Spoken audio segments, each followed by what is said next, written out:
les questionnaires sont pas capables de dire c'est quoi les valeurs. Fait que là, des fois, quand on s'amuse à faire de l'analyse plus longtemps, il faut gratter des fois pour aller trouver. Puis souvent, quand je disais, je fais beaucoup de debriefing avec du monde, si tu veux trouver c'est quoi ta grande valeur, c'est quoi la dernière fois quand tu regardes un film que tu t'es mis à pleurer en plein milieu en disant, voyons, qu'est-ce qui se passe? Pourquoi? C'est quoi cette affaire-là? Ou que tu es venu comme, tabarnak. Tu fais comme, hey! Et là, ça va chercher des espèces de zones, là.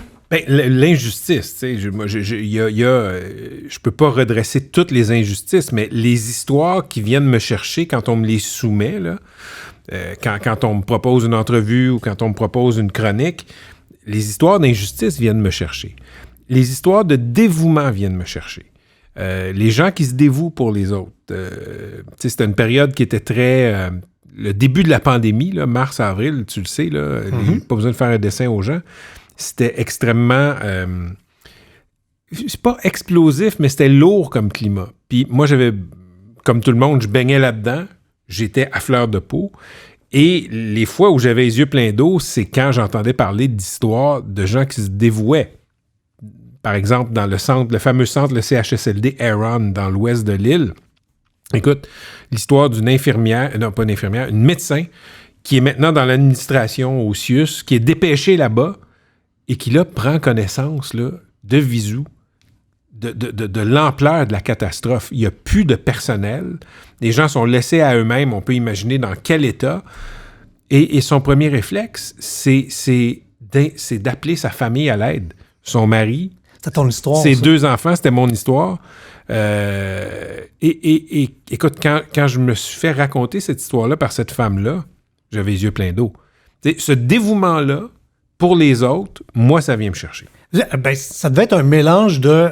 Parce que moi, quand j'ai été connecté sur cette histoire-là, oui, ça m'a ému, puis ça m'a profondément fâché en disant, mais dans quel pays de république de bananes, de tout croche qu'on est, tu sais, t'as quelqu'un qui est un médecin qui arrive pour venir aider, déjà d'être obligé de demander à des médecins de débarquer puis d'éteindre le feu, mais c'est correct, ça va. Puis là, il n'y a pas de staff, t'appelles tes enfants puis ton mari pour dire... Et ils viennent. Ben oui! Tu sais, tes ados viennent.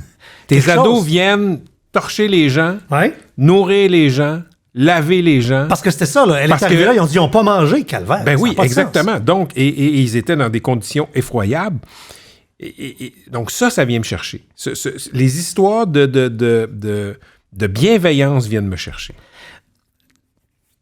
Ta job à la presse, c'est un peu d'être un genre de 9-1 social. Ça va pas bien.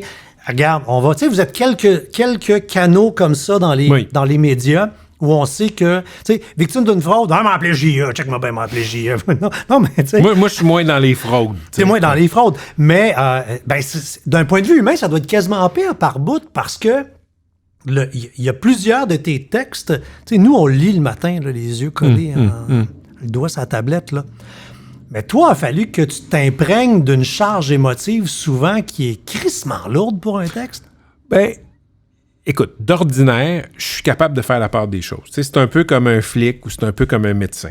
C'est-à-dire que il faut pas que tu sois complètement désincarné.